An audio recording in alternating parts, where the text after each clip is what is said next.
Good morning, everyone. I am Katie Cartman, the Director of Religious Education here at Emerson Unitarian Universalist Church in Houston, Texas. Our beloved community of faith, reason, and affection welcomes all to grow in mind and spirit as together we build a better world. If you are joining us for the first time this morning, we extend a special welcome to you and invite you to fill out our visitor card so you can receive more information about Emerson and our activities. Again, welcome to all. We are a church in many places. Some of us are here in the pews and some are joining us on YouTube from home or wherever we might be. Some are live right now. Some will catch up on the service this afternoon or Tuesday or Thursday. Who knows? Let us keep everyone within that community in our thoughts as we are creating a new sort of community these days, aren't we?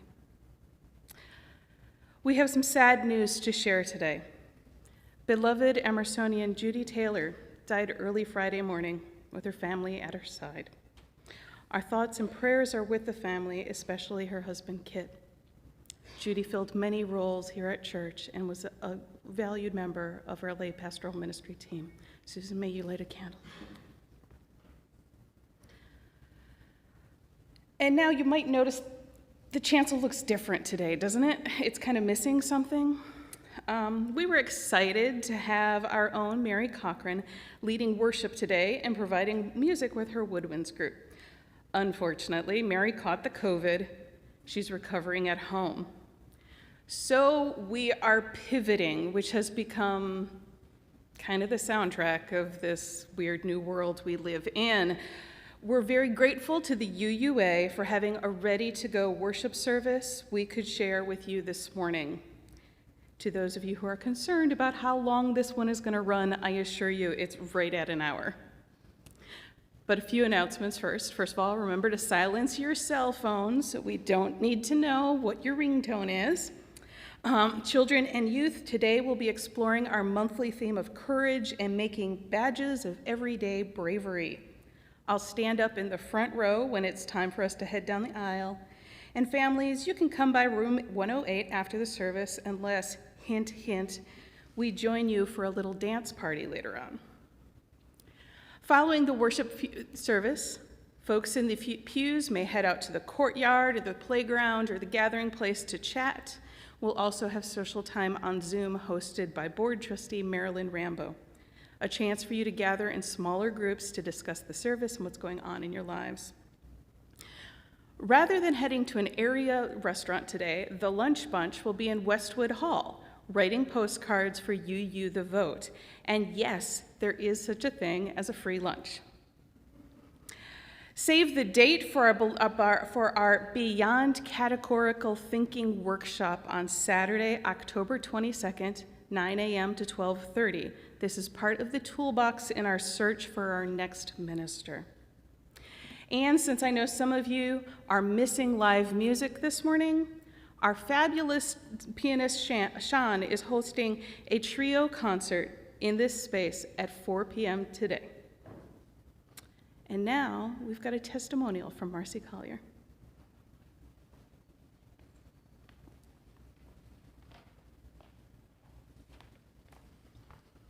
Good morning, I'm Marcy Collier. Stephen asked me to say a few words this morning about my experience at Emerson. Like everyone here, I came to Emerson seeking community. I've been attending Emerson for about 9 years now. I came here in about 2013 or so when my son was in 8th grade. Unfortunately, we were a little too late to get in on the coming of age program, which is amazing, but he did enjoy being a part of the high school group for several years and seemed to especially like the beach retreats that Katie set up for them. Also, he was able to participate in the OWL program as a high schooler, Our Whole Lives. For those of you who aren't familiar, it is a lifespan relationship and sexuality education program that the UUA sponsors. If you want more information on that, you can look it up on the UUA website, or I'm sure Katie will be happy to answer your questions.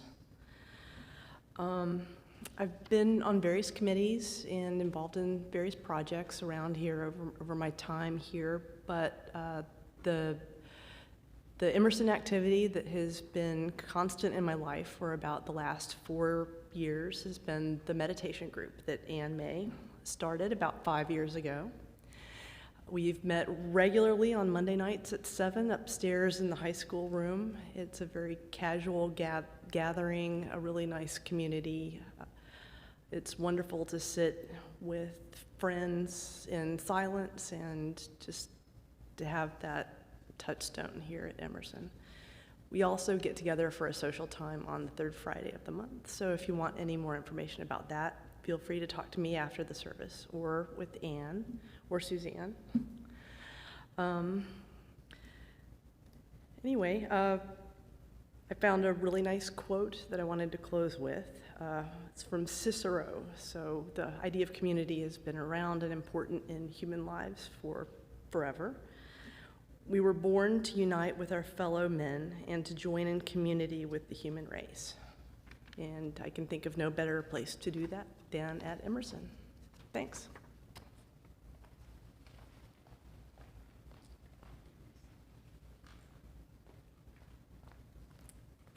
And one more brief announcement. We launched the Stewardship Drive last Sunday, and already, thanks to the 9 trustees' leadership and dedication, we have pledges of almost $60,000 so far. We are a 1/10 of our way toward our goal of $590,000.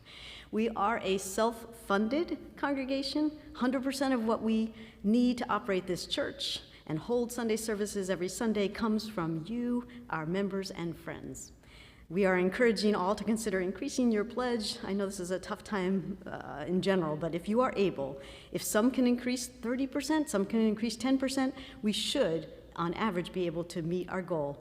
And if we collectively, as a community, meet our goal, we have some extra bonus that's heading towards our endowment, and we'll tell you more of that next week.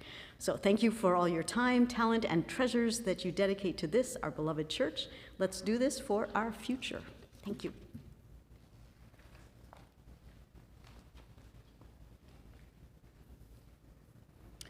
Whoever you are, wherever you come from, wherever you find yourself on your life's journey, whichever your pronouns, whether you've walked in or rolled in or dialed in, whomever you love, you are welcome here.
You are a miracle in motion.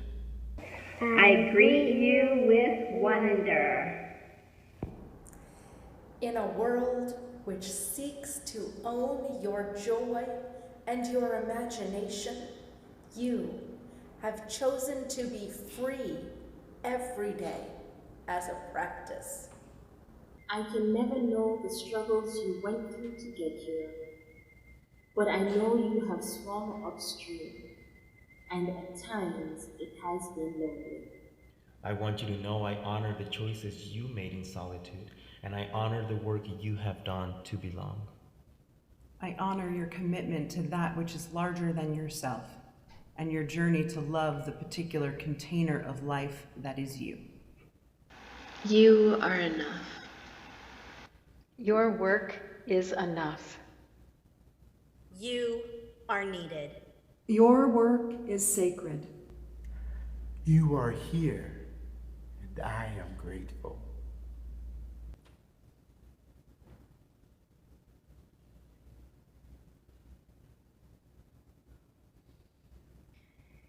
You are enough. You are needed. You are here, and I am grateful.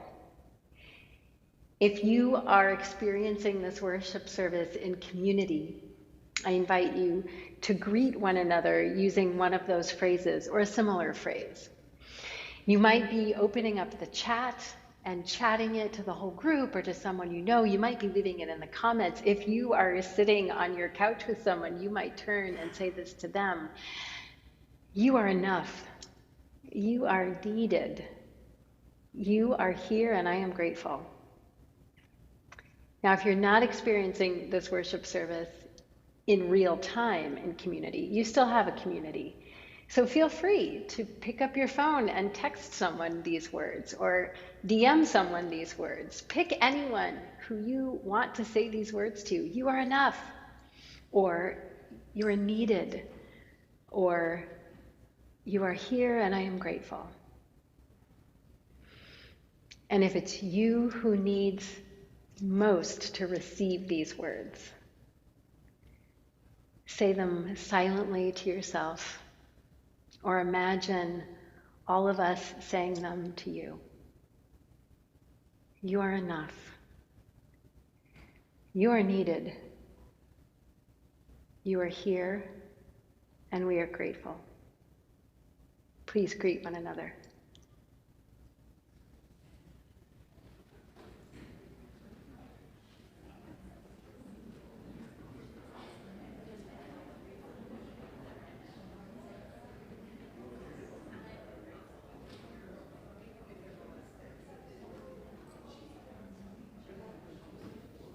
When I was younger, I enjoyed using multiple colors of embroidery floss to create friendship bracelets. Remembering the act of pulling each string into the other reminds me of the relationships we build together in our congregations and our wider association. Though our theologies, identities, and lived experiences vary, we choose to come together because we share a common vision.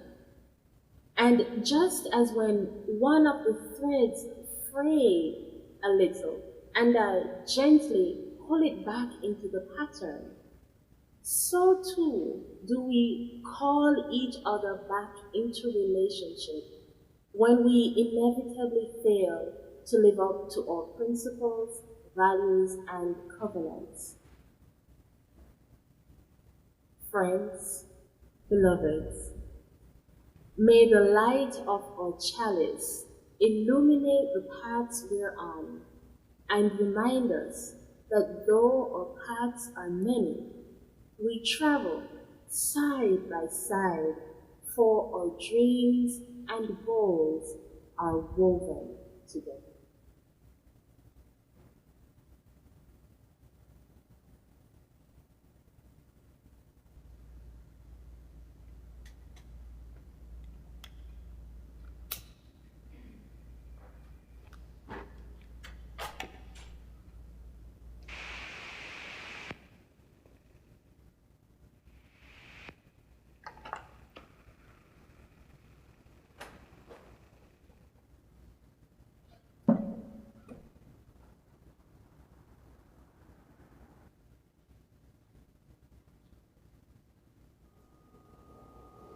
We're all connected, bird, cloud, and tree.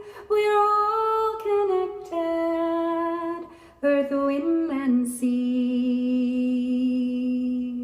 Woven in a single garment of destiny, we're all connected, breath, you and me. We're all connected,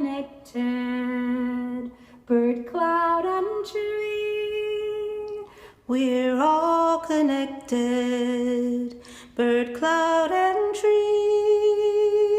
We're all connected, earth, wind, and sea. We're all connected, earth, wind, and sea. Woven in a single garment of destiny. Woven in a single garment of destiny. Connected, breath, you and me. We're all connected, breath, you and me. We're all connected. We're all connected. Bird, cloud, and tree. Bird, cloud, and tree. We're all connected. We're all connected. Earth, wind, and sea. Earth, wind, and sea. Woven in a single garment of destiny. We're all connected. We're all connected. Breath, you and me. Breath, you and me. We're all connected. We're all connected. Bird, cloud, and tree. Bird, cloud, and tree. We're all connected. We're all connected. Earth, wind, and sea. Earth, wind, and sea. Woven in a single garment of destiny. We're all connected. We're all connected. Breath, you and me. Breath, you and me. We're all connected. We're all connected. Breath, you and me.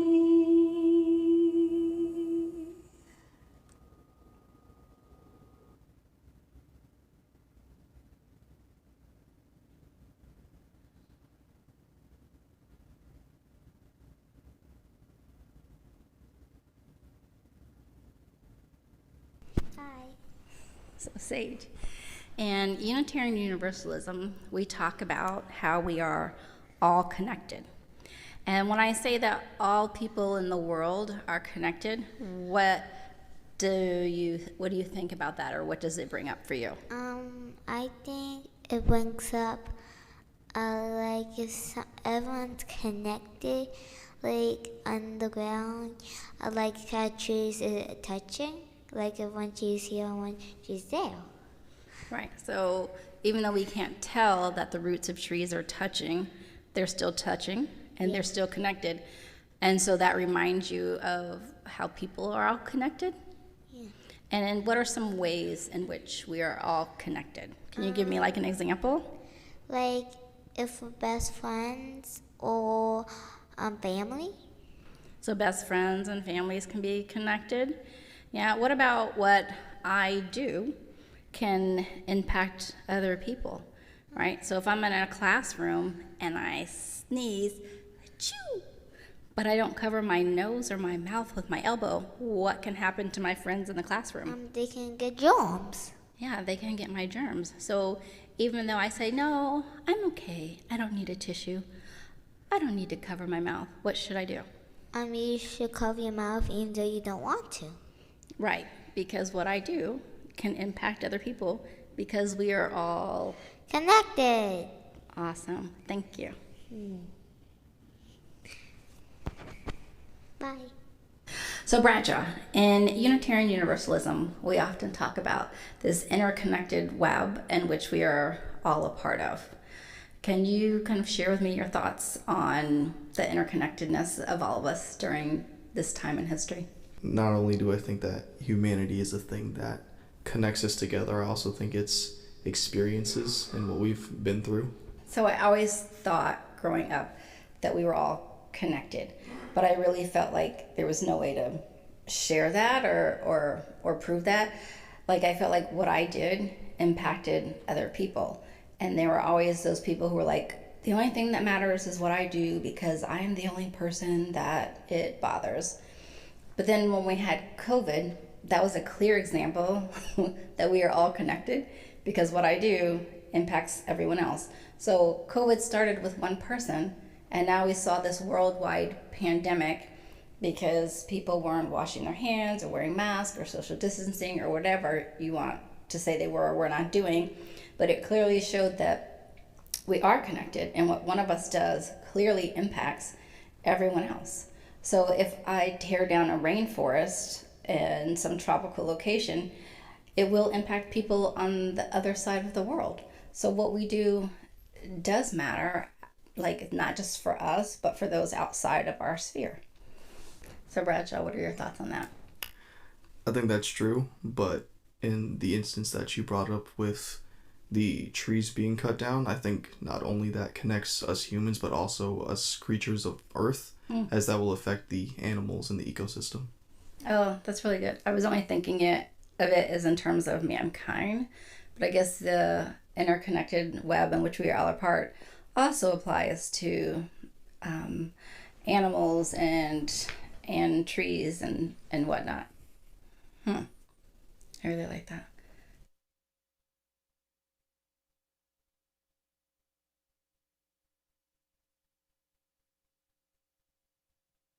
A beautiful quilt hangs on the wall in my home office, where I now spend so much of my time, including taping many of my recordings. It was made by Unitarian Universalist Jennifer Centric, then a member of the First UU Church of Youngstown, Ohio, where I served as minister. I hung it up early in the pandemic when I realized that little office would be the place where I would spend most of my days. The quilt brings me joy. The cacophony of rainbow colors signify welcome and inclusion. Each triangle brings its own bright beauty, a celebration of the individuality of each person. And there's a whimsical line of stitching that runs throughout and along the quilt's border, bringing a feeling of playfulness and the joy that is present in belonging.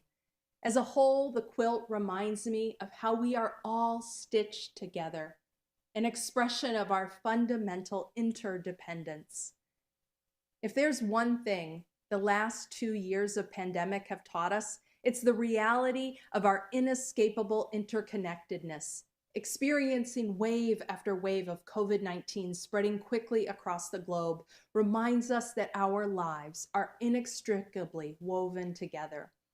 Early in the pandemic, we learned to wear masks, understanding that I wear my mask to protect you, and you wear your mask to protect me. We rely on one another, and we can act to protect one another, or our actions can put each other at more risk. As Unitarian Universalists, we have long articulated the importance of interdependence. We name it in our principles. We know it from our understanding of science and biology. And we understand it as Universalists who reject ideologies of supremacy rooted in notions of the saved and the damned, instead embracing the worth and dignity of every person and the knowledge that no one is outside the circle of love.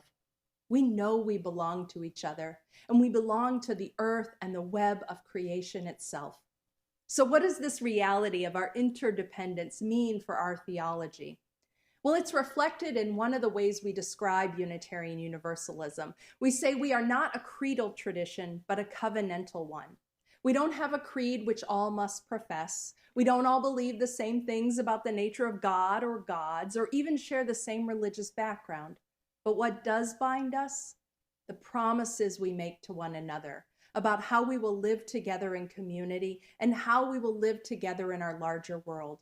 You see, as Unitarian Universalists, a far more important question than what do you believe is how are we to live? And we answer this question through covenant. Covenant is our religious response to our fundamental interdependence. Because we are interconnected, because we belong to each other, our religious and moral impulse guides us to make promises to nurture the threads of our connection with justice and compassion and equity. Now, early formulations of covenant were understood as among believers with their God. But over the centuries, the influence of Unitarianism, Universalist theology, along with humanism, have reoriented our notions of covenant to be rooted in our relationships with one another, our wider humanity, and creation itself. We are a tradition concerned with the here and now and the conditions of people's lives today. One powerful example of this is how our principles are articulated as a covenant. We covenant to affirm and promote the inherent worth and dignity of all people. We covenant to create practices that nurture justice and abiding compassion into the fabric of human relations. We covenant to join our efforts to work for a world where the web of life is infused with peace, justice, and equity, such that all people can thrive in their wholeness. The Universalists called this aspiration the kingdom of God. Today, we call it the beloved community. Covenant is a centerpiece of our theology because it calls us to practice and live our deepest values and the greatest aspirations we have for ourselves, humanity, and our world. Now, it's not about checking boxes and getting everything right. It's deeply spiritual work.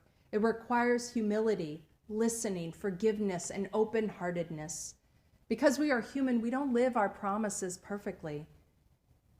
But covenant teaches us how to seek forgiveness from one another and ourselves, and it teaches us how to heal and come back together. Covenants are life-affirming and life-saving because the truth is we need each other. We hold each other's well-being in our hands and in our actions, and this is not a burden, but an incomparable gift. It's why we love. It's why we create enduring friendships. It's why someone's art can stir another's heart. It's why we gather in religious community and are deeply held and changed by its presence in our lives. Just like that quilt that hangs in my office, our UU principles reflect our fundamental interdependence and the role that covenant plays as a North Star, a guide for how we live and our commitments.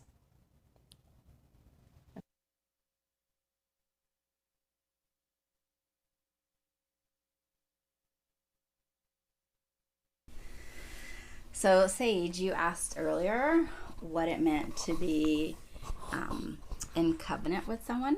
And a covenant is like an agreement, like how we want to be with each other. So what's an agreement you could make with like a friend? We be nice to each other and try our best. So be nice to each other and try your best? Yeah. And what about what's an agreement or a way you want to be with your family? I want to love them and get things on their birthday. Love them and get them things on their birthday? You're so sweet.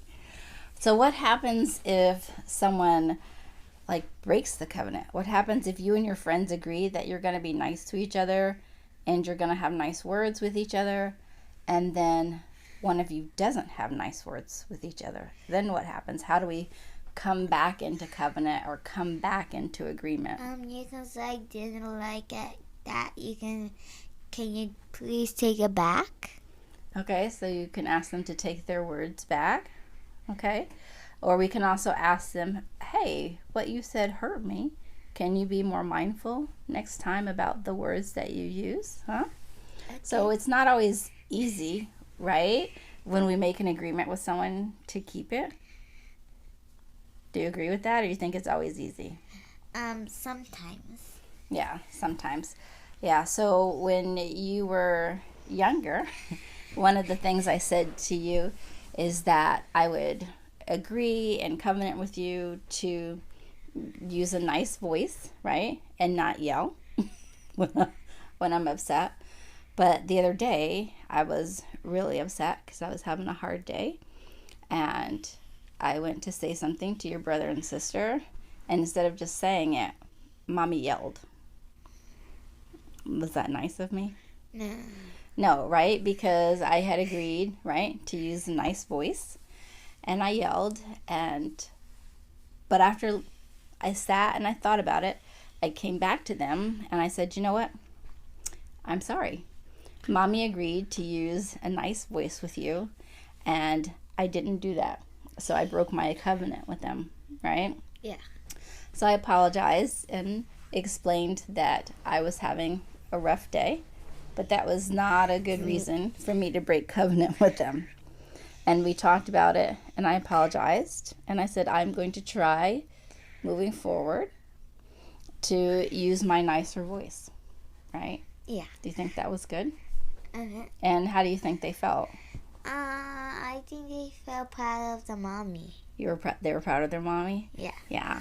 And so they said, I'm glad that you recognized and you came to us and you said something about the way you were behaving. But sometimes we don't always notice that we've broken covenant, right? So maybe I came and I'm yelling at you and screaming at you, but then I don't ever come back and apologize. Then what happens? You break the covenant. I broke the covenant. But so could you say something to me about breaking the covenant? Yeah. What could you say to me? I say you broke the covenant. Can you please fix it? Okay, so you can tell me I broke the covenant and can I please fix it? And how in that case would I fix it? You might say sorry, or sorry I yelled. I'll try to not do it. Oh, that's nice. I'd say sorry I yelled and I'm going to try in the future to not do that again. Yeah. Do you think it's good to have a covenant or an agreement with each other? Yeah. Why? Because if you break it, you learn from your mistakes. Because when you break covenant, you learn from your mistakes. Yeah. That's great advice, Sage. Thank you so much. Bradshaw, when we think about being in covenant with one another, what do you think of? I think of an agreement with peers that allows you to come to a better understanding of each other. So what happens if we break covenant? I know you had a situation with a friend where you all had an agreement about how you would treat others, and one of your friends deviated from that covenant. So how do we work on coming back into covenant with one another? I would talk to them, explain to them what they did wrong, try to come to an understanding and work together to figure out a solution. All right, so talking about it. And do you think that when we break covenant with one another that it is possible to come back into covenant with one another? I believe that it is possible. Not all the time, maybe. Some people seem to not want to go into a sort of agreement, but for the people who are willing to change for the better, then yes. Yeah, I agree. Like, everyone within that group or within that community must want to be in a covenantal relationship in order for it to be successful. But as you said, if everyone is in agreement with the covenant and works to, uphold the covenant and come back into covenant, then I think it's something that can be successful in a multitude of situations. Would you agree? Yeah.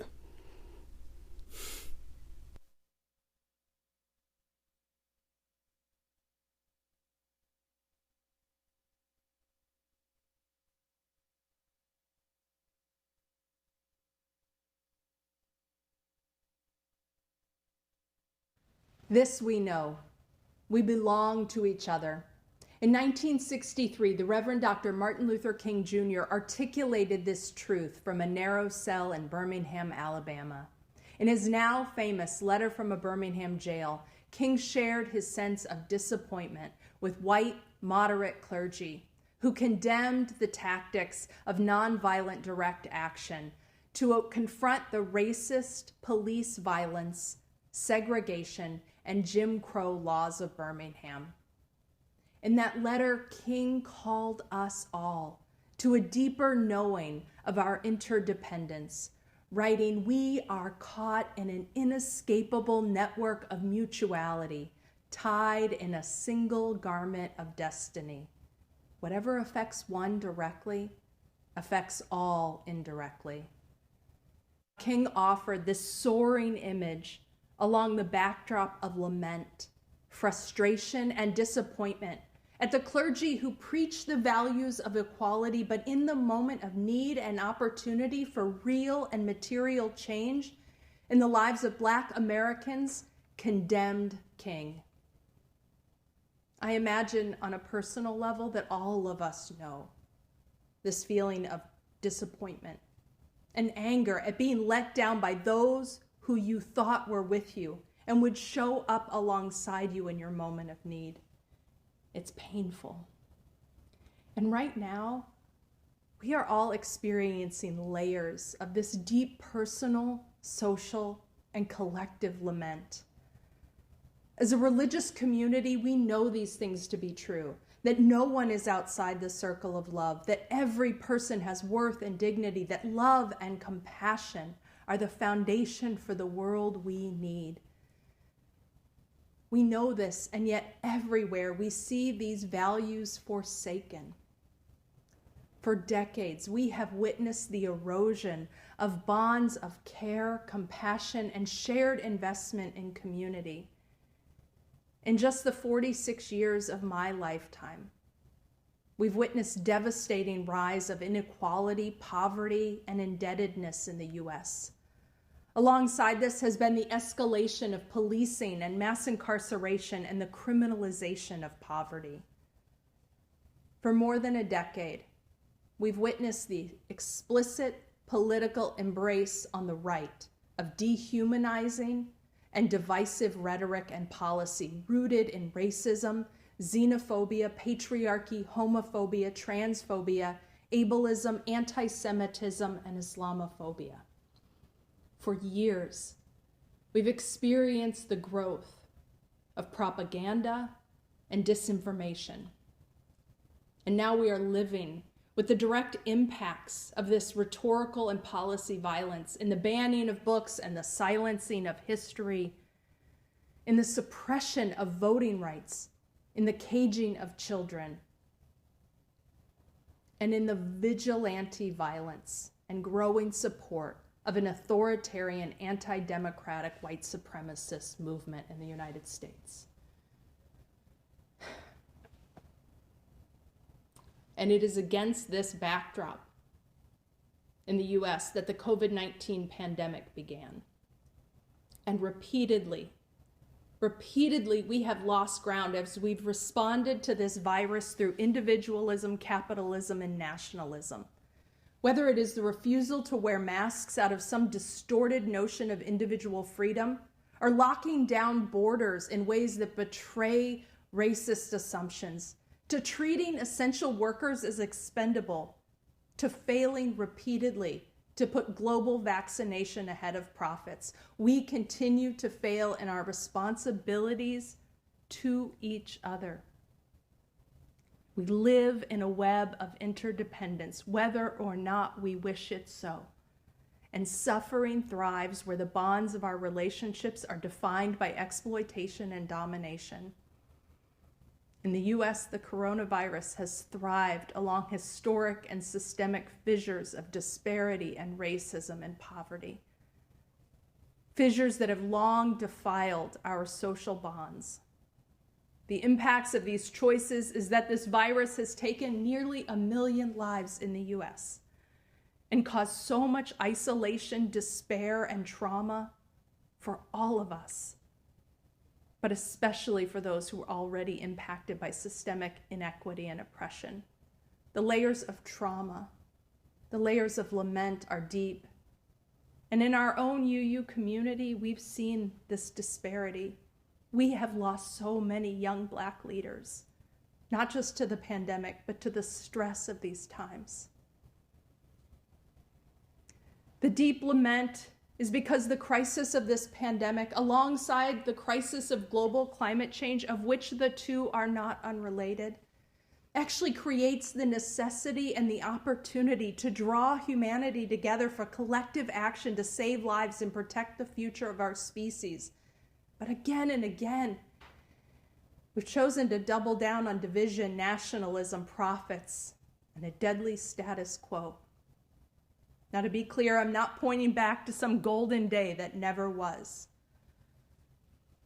What we need is to chart a new way forward, rooted in covenant, rooted in an understanding of our fundamental belonging and our responsibilities to one another. King understood this when he reminded us that we are caught in an inescapable network of mutuality, tied in a single garment of destiny. Whatever affects one directly affects all indirectly. It is why it is so important to understand that the crises we face today are not just economic or political or social or even environmental. They are fundamentally spiritual and moral crises reflective of the ways that the threads of connection that bind us have been defiled by greed and exploitation. And the tools we need to reweave these bonds are compassion, deep solidarity, mutuality, and care. These are defining times. It matters that we root ourselves in deep care for one another and a courageous commitment to the struggle for justice and thriving for everyone and for our shared future. After all, our religious communities are not social clubs. Our theology, our commitment to covenant is not an intellectual exercise. It is a call to a way of living and being. It is a call to action. This is no time for a casual faith, no time for a casual commitment to one another and the values of human dignity, justice, and compassion that we hold dear. And this is no time to go it alone. Practicing covenant reminds us that it is an act of faithfulness to continue showing up for and with one another. It is an act of faithfulness to continue to center care in how we live in the midst of division.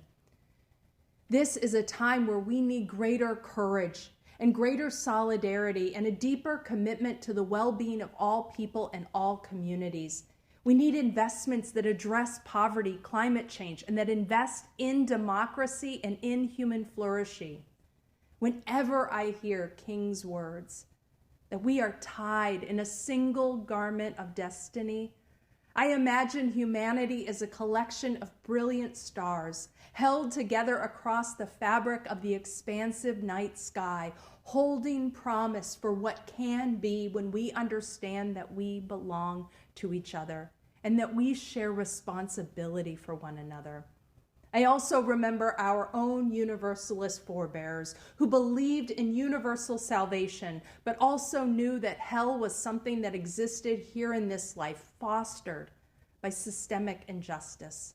And our work as a people of faith is to love the hell out of this world, to join our efforts to work for a world where the web of life is infused with care, with peace, with justice, with compassion and equity, such that all people can thrive in their wholeness. May it be so. We're all connected, bird, cloud, and tree. We're all connected, earth, wind, and sea. Woven in a single garment of destiny, we're all connected, breath, you and me. We're all connected, bird, cloud, and tree. We're all connected, earth, wind, and sea. Woven in a single garment of destiny, we're all connected, breath, you and me. We're all connected, bird, cloud, and tree. We're all connected, earth, wind, and sea. Woven in a single garment of destiny, we're all connected, breath, you and me. We're all connected, bird, cloud, and tree. We're all connected, earth, wind, and sea. Woven in a single garment of destiny, we're all connected, breath, you and me. We're all connected, breath, you and me.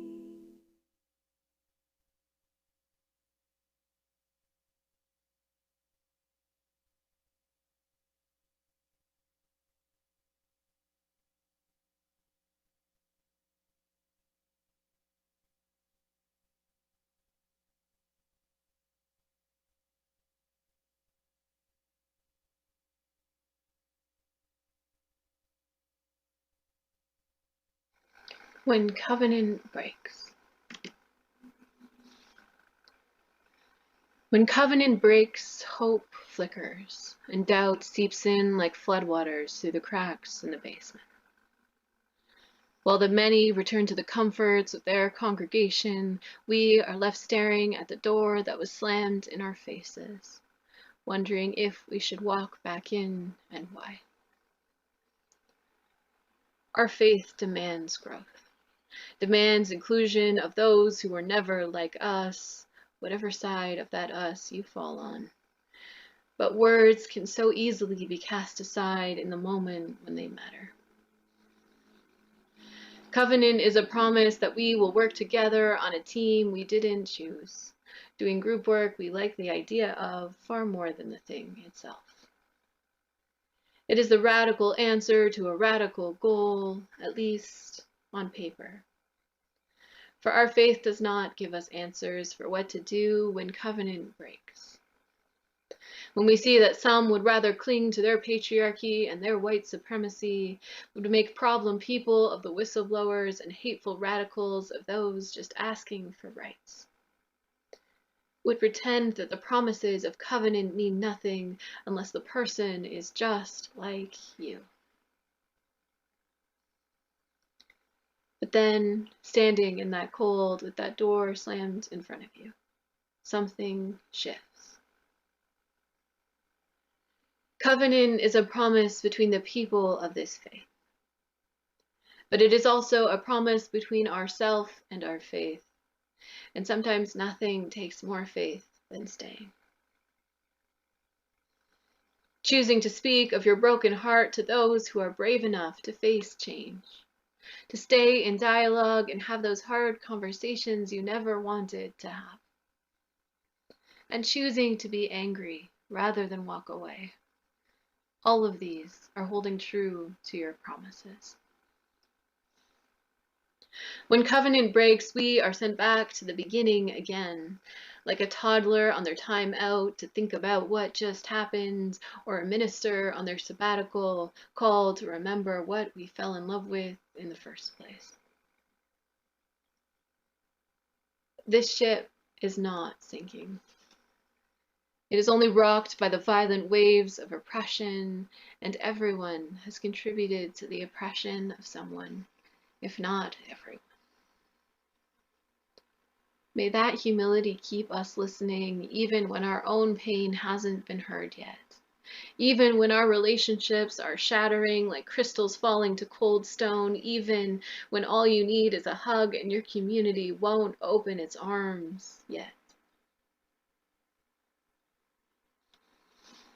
When covenant breaks, we need to come home to trust.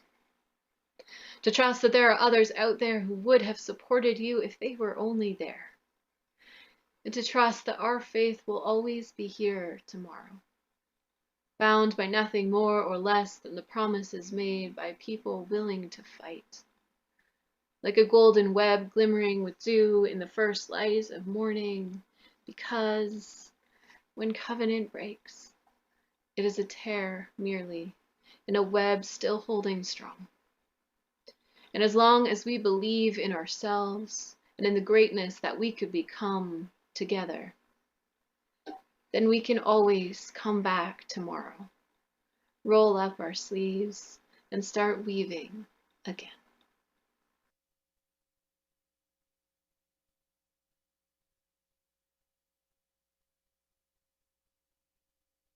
When I invite you to hold silence with me, I'm not instructing you to hold still.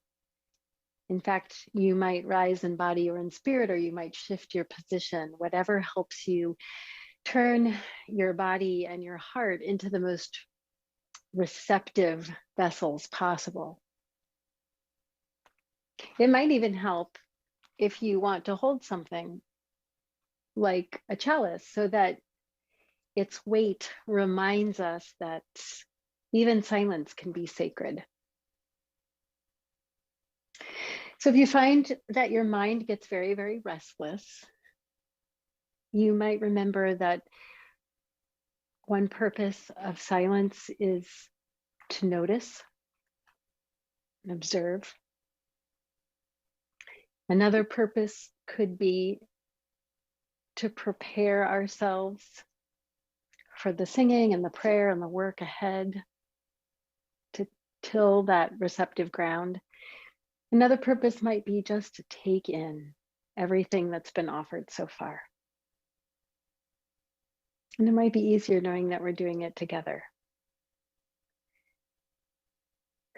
However you make yourself comfortable, please share some silence with me.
If you have found any gift in this brief silence, may we remember that those gifts are available to us, not just right now, but in the days ahead.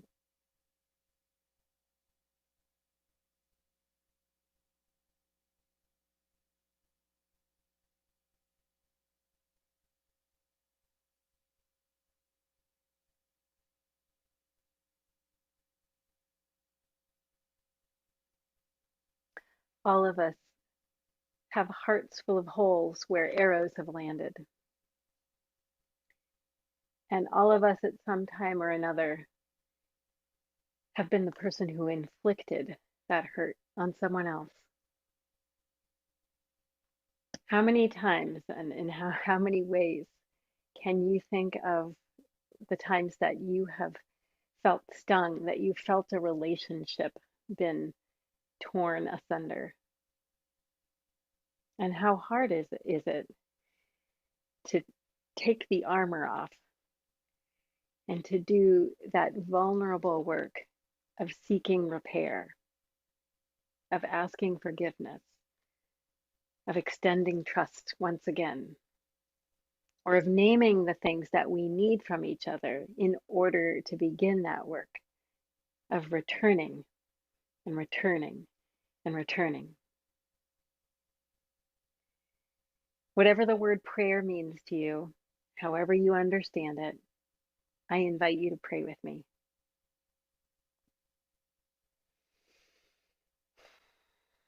Help us say yes, Spirit of loving mystery. Help us say yes, first to our own selves and to tending the wounds and the disappointments that have been inflicted on us for whatever reason. Yes to our worthiness.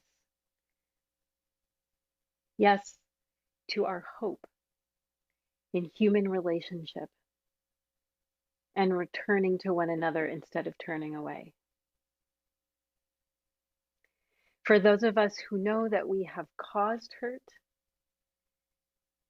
may we not be stuck in shame or in guilt, but may we loosen our own armor so that we can fully understand the hurt we've caused, seek ways to avoid those paths of wounding, and have the humility to want to try again in more loving ways.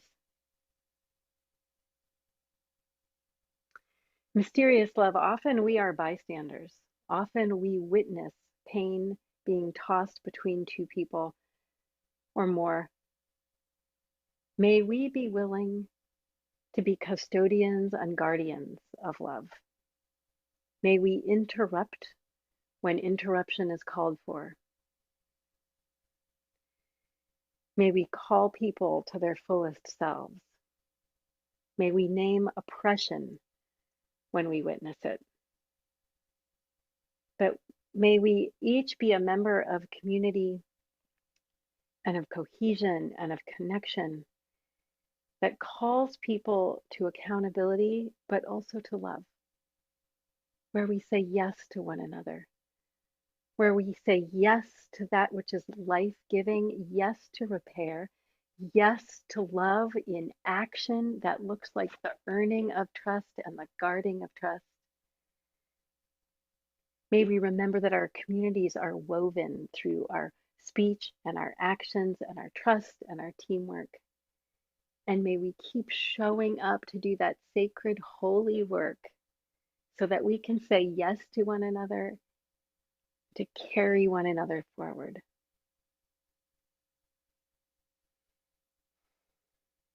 May it be so for our relationships that are virtual, that are in person, that are chosen, and the relationships that are part of the yes we said long ago to being part of Unitarian Universalist community.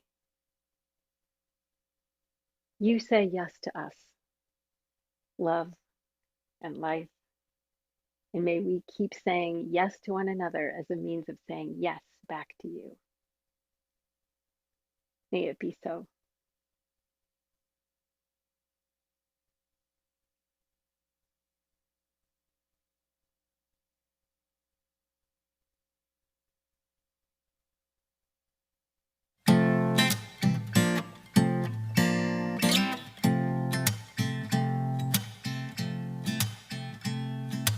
Just as long as I have breath, I must answer yes to life. Though with pain I made my way, still with hope I meet each day. If they ask what I did well, tell them I said yes to life. Just as long as vision lasts, I must answer yes to truth. In my dream and in my dark, always that elusive spark. If they ask what I did well, tell them I said yes to truth. Mientras late el corazón, debo decir sí al amor. Me dolió la decepción y aún así te di el perdón. Si preguntan qué hice bien, diles dijo sí al amor. Just as long as my heart beats, I must answer yes to love. Disappointment pierced me through, still I kept on loving you. If they ask what I did best, tell them I said yes to love.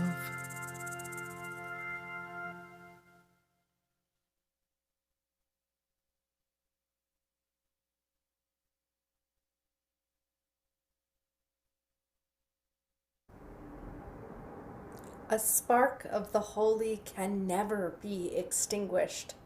Our chalice flame lives on each week in the very marrow of our bones, in the sparks of creativity and the glimmers of love which infuse and invigorate the best moments of our day-to-day. May we carry that light onward as we go forth as the symbol of our chosen faith, which recalls us to the sacred promises of our covenant as we close our sacred time and extinguish this physical chalice flame.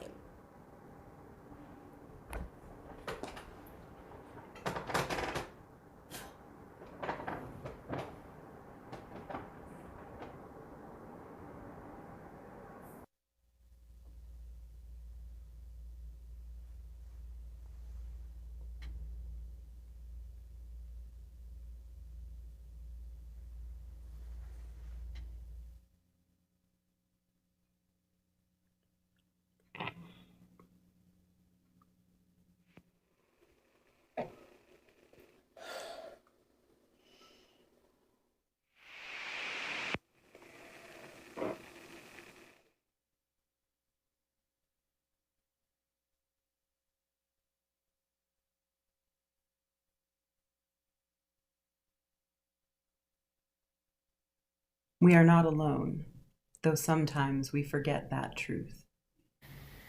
We are woven into one cloth, one gorgeous blanket, designed for use, for comfort, to sustain, and to love. And each and every day, this world advertises the potential of our shared beauty. It is there for the taking, for the making, for the weaving. In this moment, here together, we remember that we are the woven and also the weavers. Each of us rooted in generations and stretching towards the future. Held by communities and beholden to them. Seeking wholeness and sought by life's desire for itself. Loving the world and beloved so much more than we realize. Part of the web of the beautiful blanket of creation.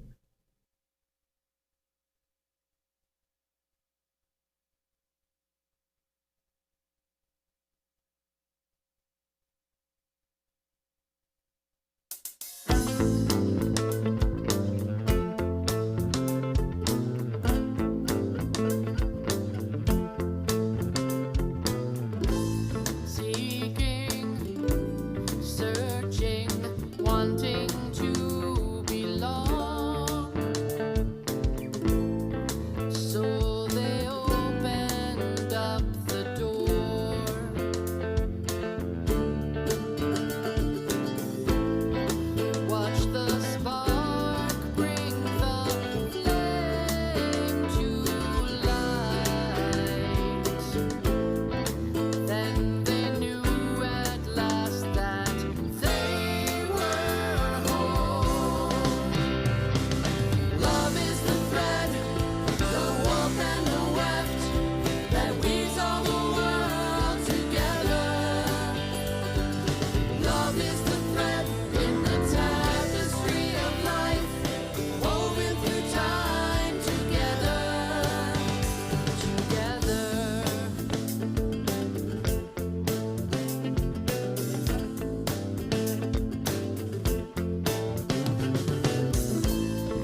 No, I'm not like leverage. Get off of me. What do you mean leverage? Don't lean on me.